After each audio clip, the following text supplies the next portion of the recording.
donde aplicamos todos los conceptos que estamos viendo ahorita de STEAM, se resume en un espacio, en la educación maker. La educación maker es poder aprender haciendo, creando, diseñando prototipos que nos permitan darle una estructura y validez a lo que hacemos, ¿no? A la aplicación de esos conceptos teóricos a partir de diferentes recursos. Y esos recursos nos abren un abanico de posibilidades, ¿no? Porque hemos visto muchísimos laboratorios, muchísimos espacios que creen que los recursos hacen la materia, que a partir de los recursos que tengamos podemos hablar de que tenemos una clase de robótica, una clase de tecnología, y no necesariamente esos recursos responden primero a las necesidades de los estudiantes e intereses de los estudiantes, como decíamos en alguno de los pilares centrados en la persona.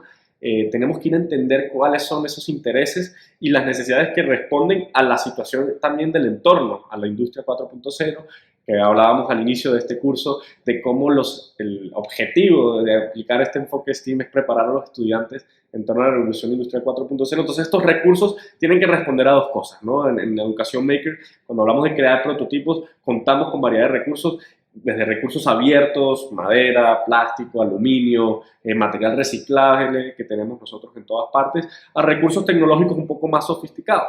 Pero lo importante es que estos recursos, vuelvo y repito, respondan a unas necesidades de los estudiantes, a intereses de los estudiantes y a las necesidades de la industria, y que no respondan específicamente a una marca, a una compañía, porque a veces nos atamos y nos encerramos. Entonces en Technikids creemos que realmente estos recursos deben de adaptarse en función de la institución, del enfoque que le esté dando la institución a la tecnología, de los recursos que contemos, y es parte de lo que nosotros venimos a proponerles, a que ustedes dentro de esta educación maker puedan crear prototipos con una variedad de recursos, con infinidad de recursos que podríamos mencionar, desde impresoras 3D que te permiten hacer realidad cualquier cosa que puedas imaginar, desde piezas como Kinex que te permiten construir y diseñar diferentes prototipos, desde componentes electrónicos que nos permitan comprender el espacio que nos rodea, visores de realidad virtual, nos permite introducirnos al diseño no solamente en 2D y 3D, sino también en el metaverso, nos abre un sinfín de posibilidades y horizontes. Podríamos también hablar de las placas microcontroladoras, Microbit, Arduino, que son placas que al final te permiten automatizar algunos de los procesos que nosotros vemos en nuestros proyectos. Entonces, estos recursos, como les digo, no nos tenemos que atar a ellos, porque esto también avanza muy rápido, cambia muy rápido, y lo importante es que la educación maker no gira en torno a los recursos, sino que los recursos responden al entorno. Y eso nos lleva también a otro concepto muy importante dentro de todo el enfoque STEAM y uno de los pilares que trabajamos Technikids, que es el espacio, ¿verdad? Hablamos de crear prototipos, de utilizar diferentes recursos tecnológicos, materiales abiertos, pero ahora, ¿dónde se da realidad todo esto, no? Se da en unos espacios que pues realmente ahorita ya tienen muchos años trabajándose. Hay unos que le dicen Makerspace, Fab Labs, laboratorios de fabricación, espacios de creación. Algunos nos hemos encontrado con algunos colegios donde dicen espacios de innovación, porque es el espacio donde los chicos y chicas se dedican a crear cosas que normalmente no se dan. Entonces, desde que yo entro a esta aula, tengo que sentirme distinto, tengo que sentir en un lugar distinto al aula tradicional donde recibo mis clases, porque desde que yo entro empieza la creatividad, empieza a uno a diseñar esos problemas que vamos a resolver y ese prototipo que va a resolver este problema. Desde que yo ingreso al aula tengo que sentir esa sensación de venir a crear cosas nuevas. Entonces el Makerspace nos viene a dar este espacio con todos estos recursos, con todas las posibilidades, y lo importante no es los recursos que vuelven a vivir, que hay en este espacio, sino cómo lo diseñemos. Hay que entender, Chicago, por ejemplo, es una de las ciudades y pilares en la educación maker y el espacio de Makerspace. Nos cuenta como del 32% de unas escuelas que hicieron unos estudios, de 32% de egresados que estaban teniendo esa escuela, aumentó hasta un 54%, y de asistencia tenían de un 72 a un 86%, ¿no? Entonces, transformaciones en los datos y en la estadística que nos muestra cómo a partir del involucramiento de los chicos y las chicas en este concepto de educación maker y a partir del Makerspace como tal, pues se fueron involucrando más, empezaron a tener mejores resultados en términos de perfiles de graduados. En fin, esto abre un campo de posibilidades bastante amplio.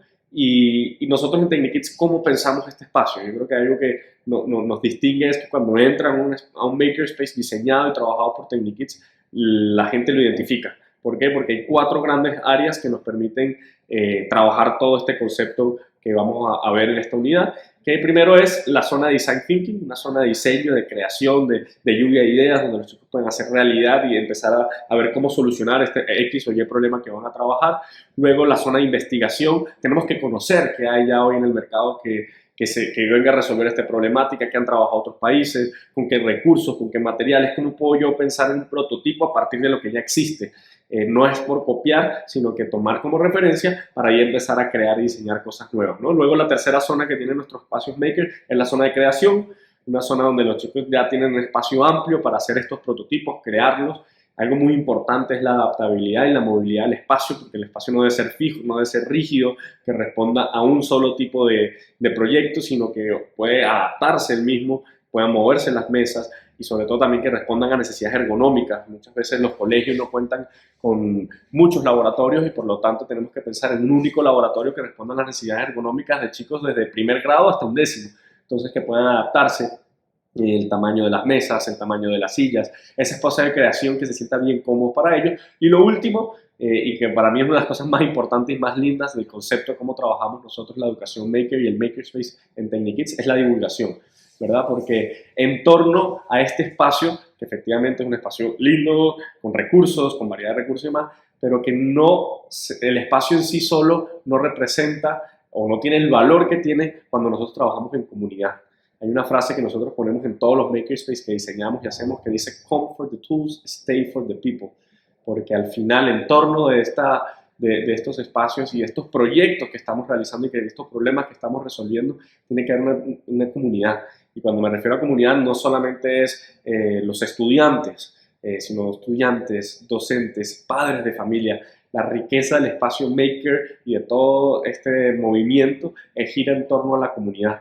Una comunidad de creadores, de chicos que están dispuestos a crear cosas nuevas, darse a conocer estas cosas nuevas entre los mismos estudiantes de primero a sexto grado, hasta cómo el padre de familia se involucra en los proyectos que están haciendo los hijos. Tenemos muchas historias particulares. Me acuerdo que había un papá que nos decía que cuando su hijo llegaba a la escuela, ¿cómo te fue? Bien. Y de ahí no pasaba, no sabía qué más preguntarle para que pudiera seguir la conversación.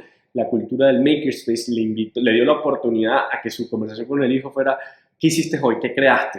No, hoy creamos este prototipo, y el papá después le preguntaba: ¿y por qué creaste este prototipo con esta solución y no le entraste de esta otra forma, no aplicaste este concepto? Y empezaba una conversación muy rica porque el día siguiente después su hijo le decía: mira papá, apliqué esto que tú me comentaste. En fin, en torno al espacio maker está la divulgación, que es un elemento y un pilar fundamental de cómo nosotros trabajamos.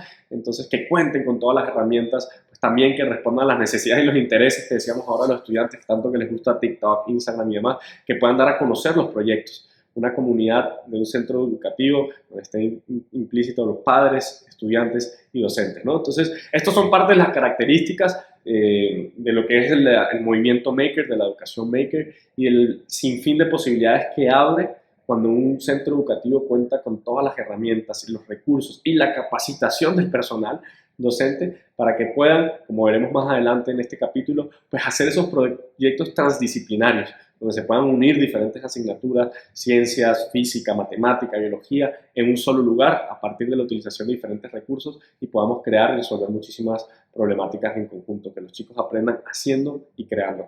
Bienvenidos a la Educación Maker.